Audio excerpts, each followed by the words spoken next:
Welcome back to the Domino Bricks YouTube channel where we create custom LEGO sets, minifigures and more.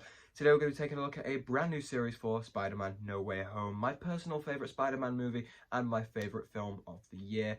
Welcome back after 7 months without a video. Sorry for that, just had stuff going on. Before we go into this video, big spoiler warning, because this movie is very spoiler heavy and I don't want any of you getting spoiled because it is just such a treat to watch in the cinema. I mean, I had a great time and I don't want you to be spoiled, so if you are going to be spoiled and you haven't seen it yet, stop the video, go to the movies, watch it, and then come on back to enjoy the figures. Now, as I say, this was my favourite film of the year, so I wanted to do it justice, and we're going to jump straight in with my personal favourite character of that film. Okay, so first up we have Norman Osborn, the Green Goblin. Now, this one was just an incredibly important figure for me to nail because my personal favourite of all the Spider-Man movies before No Way Home was Spider-Man 1, the 2002 film with Sam Raimi's direction, and I just wanted to do Willem Dafoe's character just justice because he's just my personal favourite superhero villain. And he just looks incredible here. I think I've done a really great job on it. He has printing throughout. I've slightly modified the original 2002 printing for the torso to make it more likened to the film, and he uses a brand new piece for his belts, which is a combination of the belt and the satchel pieces, which just clips around his torso there. He uses a hood in purple, and as you can see there, he has some goggles on his face with printing running through the arms and legs as well. He uses a dark tan piece for his hands, the belt, and just printing all around. As you can see, he has brand new prints all over the figure, and I am just genuinely so pleased.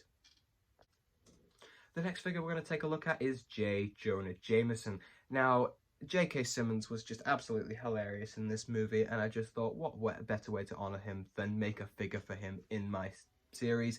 And I just think I've done a really great job here. I used similar assets to the usual LEGO ones, as the head is very similar with just slightly changed colour tones. He uses the Alfred Pennyworth hair there, as you can see it's balding on the top, and he just wears a blue suit. Not much detail going through the legs or arms, but it's just a simple figure, but I thought he needed to be creative. Next up, we have Stephen Strange from his appearance at the start of the movie. As you can see there, he's wearing his jumper from Columbia University. On top of that is a big winter coat, as the Sanctum Sanctorum has been flooded with a blizzard. He uses plain grey legs, as there's not much you can do there. He's just wearing regular civilian clothes. He uses the regular cape piece that has become a regularity for Stephen Strange now, as we can see in the Multiverse of Madness and in the No Way Home sets. He uses just a classic Doctor Strange face and just regular dog trainer hair there. He also comes with a white cup as his accessory. Next up, we have Ned Leeds, the best and funniest character ever. We just love Ned Leeds here.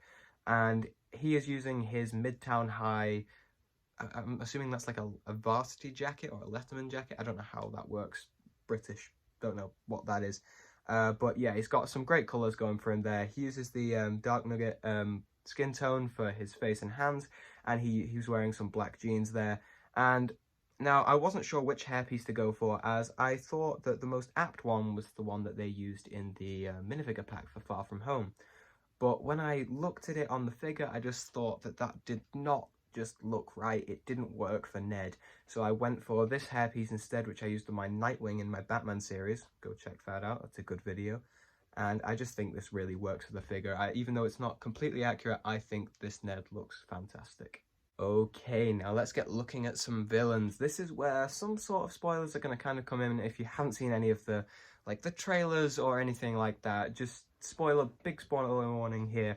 We're going to start out with Flint Marko, the Sandman. Now, we have had many variations of Flint Marko from LEGO in the past, but I feel like we've never got a properly good, just regular civilian appearance. He's always got some part of him made out of sand, and I wanted to do the Spider-Man 3 version some justice, and I thought this was a great idea, so I've given him just his plain green shirt and brown pants that we see in the comics for years and years, and I just think it looks really good. I know it's a very simple figure, but I would love to have this in my collection. I just think it looks fantastic, and especially with those dual molded arms. Yes, the sleeves are a bit higher up, but I just think that makes more sense for the shirt and not just have the split down the middle that we've seen in figures in the past. Now, I just want to add in, before I go any further with this list, there was supposed to be a lizard figure, But I thought about it, and I have plans to make a Spider-Man No Way Home set as well, and I'd love to put the lizard in that instead. And because there's not much variation you can do with the lizard, so I was going to put him in this. Also, Lego have never done a big fig for a CMF, so I just thought that wouldn't make much sense. But I assure you, one day there will be a lizard figure out there that I can show you, but as of now, we only have the 4 other members of the villains from this film. Our next character, and possibly my favourite figure of the series, to be honest, is Dr. Otto Octavius, Doc Ock himself. I had such a blast making this figure. As soon as I saw that first trailer and I saw him come out of the ground and say, "Hello, Peter," I was like, yes, I need to make this figure. This is the driving force for making this minifigure series. This was just, such an incredible figure to make, and he had such an important role in the movie. I tried to do justice to the original designs. I took inspiration from that, as well as some of the comic book appearances that Lego have done in the past, and I think it's just done a really good job. Those arms are a similar build to, I can't remember what set it came in, but it's another Doc Ock build that we've seen before, except he uses red and gold assets in his arms as well, just to replicate the Stark tech that envelops his arms during the film. He uses dark green parts all over the body there, and as you can see, he has that purple sweater underneath. He uses the Harry Potter hair in dark brown, as I've seen many customizers do. I was trying to make myself different from all the other customizers, but when I saw this piece on my Doc Ock, I just thought I have to go for it. It looks absolutely perfect. Next up, we have Max Dillon, aka Electro. Now, there's 2 variations of this Max Dillon figure. There is the less powered up one and then the powered up one. You'll see in a moment.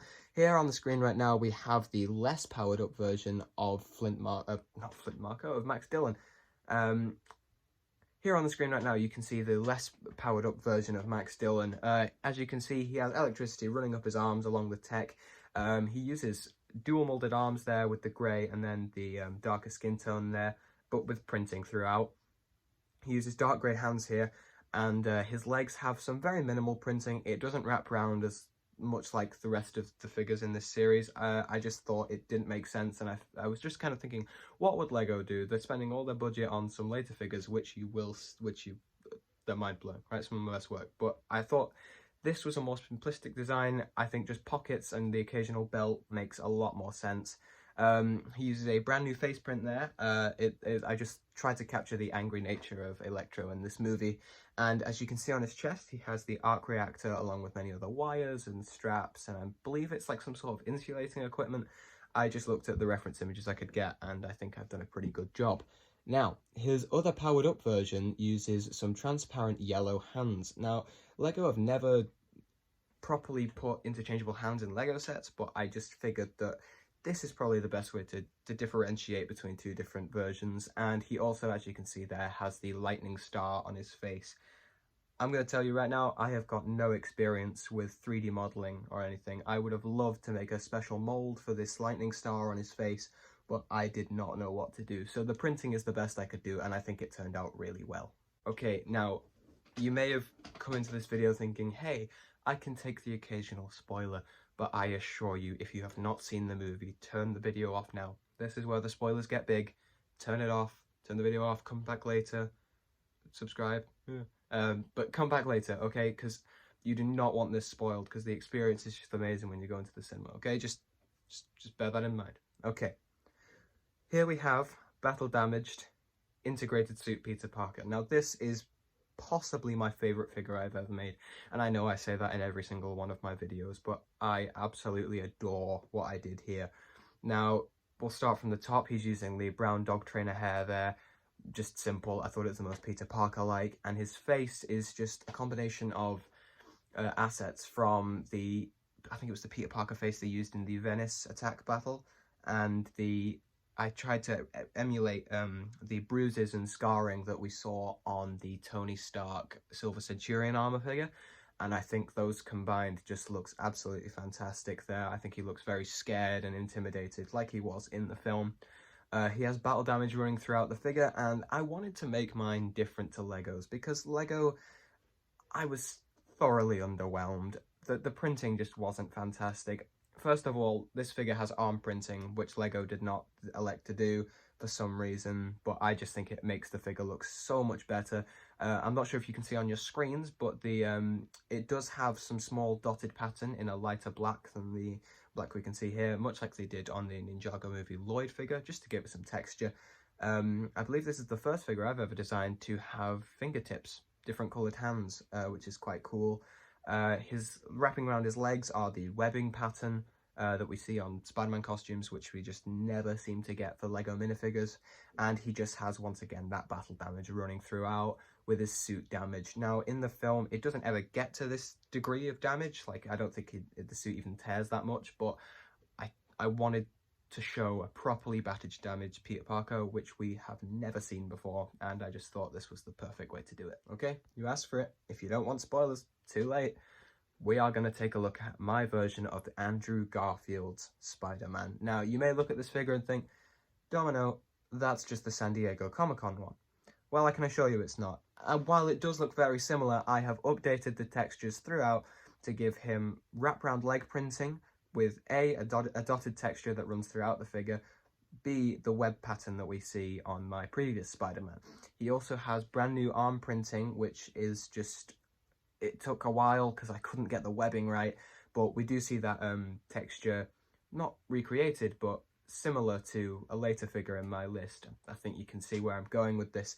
And yeah, once again, the eyes do have a new dotted texture and they are raised because I figured out a way to make it look like they've been pad printed, like many customs that people sell on like Instagram and all of that. By the way, if you want me to create some of these figures in the future, drop the subscribe. I need more subscribers in order to fund this kind of thing. So yeah, this is my Andrew Garfield. Once again, you may think it looks very similar to the San Diego Comic-Con one, but this took so much effort, and I just think this is an absolutely perfect figure. Okay, here we are, my favourite incarnation of Spider-Man, and that is the original Tobey Maguire. I wanted to do this figure for so long. I have made multiple versions of it just in my free time, and I finally get to make a perfect one for a series, and I am so proud of this figure. It took a lot of time. I wanted to make it absolutely perfect. I wanted to make it different from the one Lego made, and I wanted to make the suit look as accurate as possible. Once again, he has leggings? Yeah. Once again, he has webs on his feet, and I just think that makes all the difference. We have had dual molded legs in the past, which are just block red, and I just think when compared to this, they just look completely insignificant, because I think a web pattern needs to go throughout a Spider-Man figure, and this is just some of my best work, and I am so proud of it. He has arm printing, leg printing, brand new torso and head printing. I don't have words. This is just one of my favourites. Even though it's so simple, it is one of my favourites. Now, for this figure I'm about to show you, though there were so many technical difficulties, which is a real shame, because I wanted this to work, because I saw this in the cinema and I was like, my god, I need to make that figure. And this is the suit from the end of the film. We've had barely any images or anything. I found one image which worked, and I did the best I could to emulate the suit, but the render wasn't working. My software just crapped out on me and I couldn't render it properly. So this is the non-rendered version. I did as many edits as I could to make it look proper, but I tried to give it that shine that we see on the suit. Once again, he has leg printing, which is just hella important. He has very similar printing to that of my Andrew Garfield figure, and the face printing is very similar to the ones that we've seen in the 2021 Spider-Man sets, except his eyes are slightly changed. He has that new Spider-Man symbol on his chest, and on the reverse, once again, the render wasn't working, so I don't have a picture, but he has a symbol that's very similar to Andrew Garfield's. He just has red hands, and he has a blue chrome torso, legs, arms, everything, because I wanted it to shine like it does in the movie. Well, everyone, thank you so much for watching. It's been great to get back on the channel after so long. I had such a blast making this video, and these figures, as I say all the time, but this was a real treat to make, because this film is one of my favourite films, and I just thought it needed a series. I haven't seen anyone put theirs out yet, and I was like, okay, I've got to be the one to make this. As I said earlier, there probably will be a set coming out soon, and I assure you that will include a lizard. But yeah, until next time, this is Domino Bricks, and I'll see you.